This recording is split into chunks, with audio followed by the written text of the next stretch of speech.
Hey, welcome to How's It channel. In today's video, we will show you how to make a line graph in Excel. Open the Excel document you need. We prepared a table with data for each month to use in this tutorial. Go to Insert tab. Select the data you want in the graph. Click on Line Graph and choose the style you like. Move and resize the graph if needed. You can see the selected data from the table is automatically added into the graph line. If you want to add another data, right-click on the graph and choose Select Data. Click Add. Put mouse pointer into Series Name field. Click on the data you need.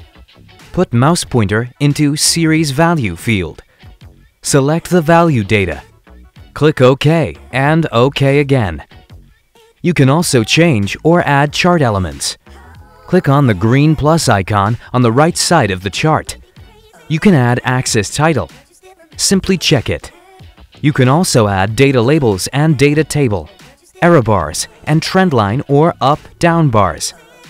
To edit axis title, click on it on the graph and put a name you want. That's it. Thanks for watching the video. Please like it and subscribe to our channel. We upload new tutorials every day.